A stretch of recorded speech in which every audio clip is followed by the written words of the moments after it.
Breaking. Esther Longo loses K66M property appeal. State seizes luxury flats. What's next? Good evening and welcome to InspirAfrica Official. Tonight, a major legal showdown has just sent shockwaves through Zambia's political landscape. Former First Lady Esther Lungu has lost her appeal to stop the state from taking over her K66M luxury flats.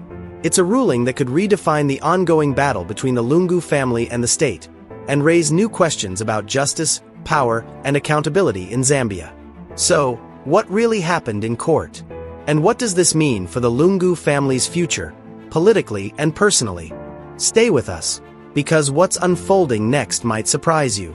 The case dates back to Zambia's ongoing anti-corruption drive, one that has seen several high-profile figures linked to the previous administration under scrutiny. For months, the Esther Lungu case has been one of the most closely watched, not only for its legal implications, but for what it symbolizes: the struggle over wealth, power, and justice in Zambia's new political order.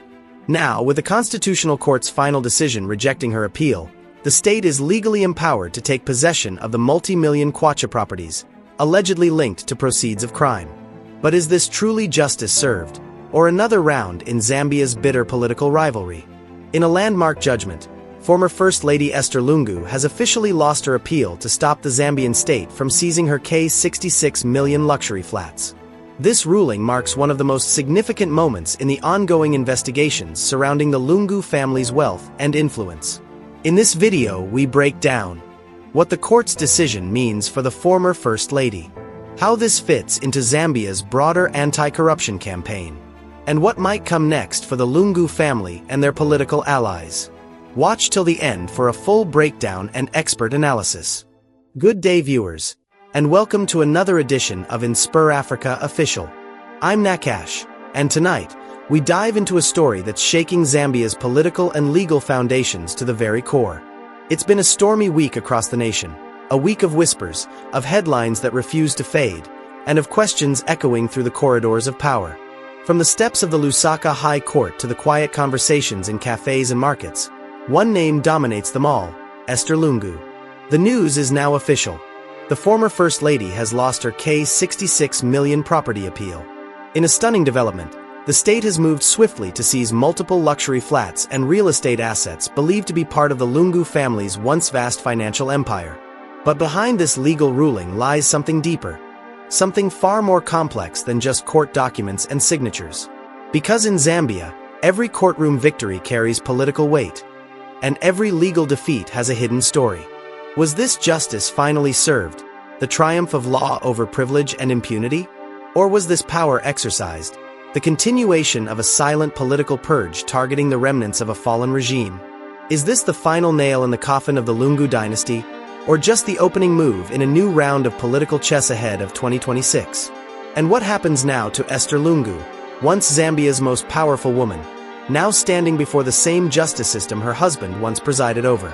Tonight, we go beyond the headlines, to trace how a K66M property battle became a symbol of power, politics, and accountability in a nation still learning how to balance them all. Because make no mistake, this is more than a property case. It's a political earthquake. The revelation came to light earlier this week after the Economic and Financial Crimes Court, sitting in Lusaka, delivered a landmark decision, dismissing Esther Lungu's appeal over the ownership of multiple high-value properties allegedly linked to proceeds of crime. At the heart of the case lies a cluster of luxury flats in State Lodge, Lusaka, valued at more than K66M kwacha. Properties that have become the centerpiece of one of Zambia's most controversial corruption sagas. The dispute began in mid-2022, when the Drug Enforcement Commission, DEC, acting under the Forfeiture of Proceeds of Crime Act, moved in to seize the properties. Investigators alleged that the assets were registered under third parties, proxies who, according to the DEC, were acting on behalf of the former First Lady.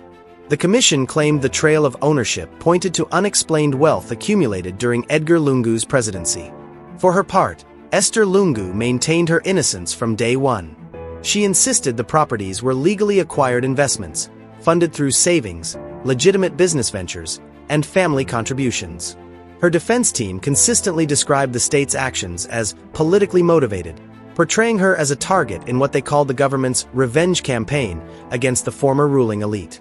But after months of hearings, postponements, and intense public scrutiny, the legal road came to an end on October 22, 2025, when the Court of Appeal handed down its final ruling.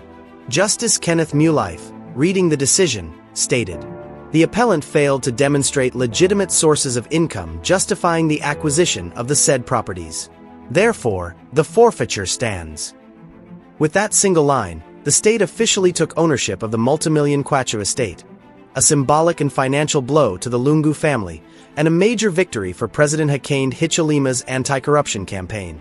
And just like that, 3 years. Let's turn to the voices that shaped this historic moment. From the courtroom to the streets, each statement painting a picture of tension, justice, and political stakes. From the bench, Justice Kenneth Mulife made the court's position unmistakably clear. The burden of proof was on the appellant. The evidence presented failed to satisfy the court that the funds used to acquire the properties were of lawful origin. The state has thus met the threshold for forfeiture. The judge's words signaled not only a legal conclusion but also a broader message. Wealth acquired through questionable means will face scrutiny, regardless of political connections. Outside the courthouse, reporters swarmed Makibi Zulu, legal representative for Esther Lungu, seeking immediate reaction. Calm but measured, Zulu addressed the press. "We respect the court's ruling, but we maintain that this judgment raises questions about selective justice. The former First Lady has always cooperated with investigations, and we will be exploring further legal options." When pressed on whether another appeal was forthcoming, Zulu's hesitation was palpable. At this point, we're reviewing the judgment. What's clear is that there's a pattern, a very visible pattern, of targeting certain individuals connected to the previous administration. Meanwhile, the Drug Enforcement Commission, DEC, whose actions set the legal wheels in motion, released a statement applauding the outcome. This victory represents a win for accountability and the rule of law. No one is above the law, regardless of their former position or political affiliation.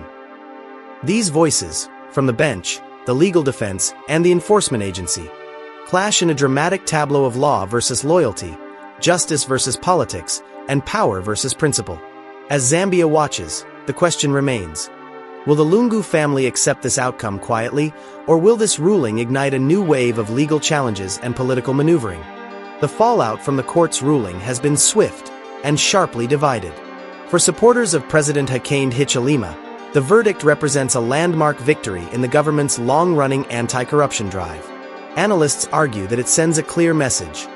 No one is above the law, not even former First Ladies or the most politically connected figures. Commentators on national television and online forums alike highlighted the decision as a demonstration of institutional strength, a sign that Zambia is taking decisive steps toward transparency and accountability.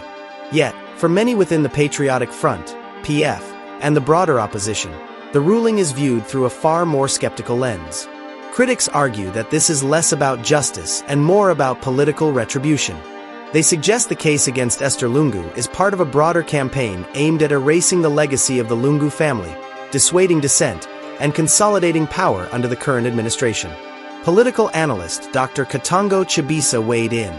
This ruling sends two messages: one to the public, that corruption has consequences, and another to the opposition, that power still comes with a price. It's as much political theater as it is judicial process. The conversation has exploded across social media. Hashtags like #JusticeOrRevenge and #EstherLunguAppeal are trending nationwide. Citizens are divided.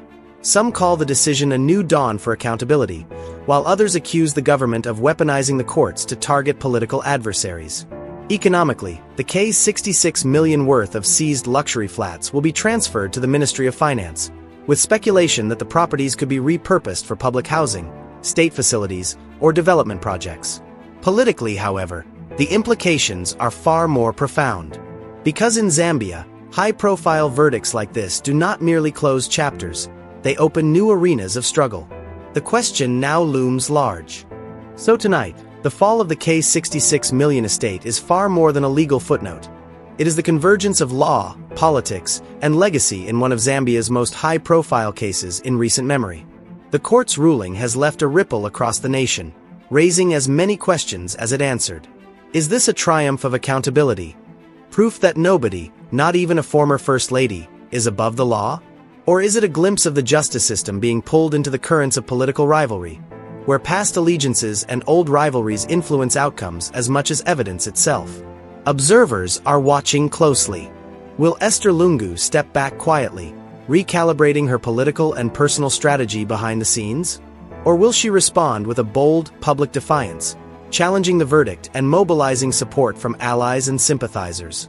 Every move she makes now will carry symbolic weight, shaping the narrative of the Lungu legacy and the broader patriotic front story.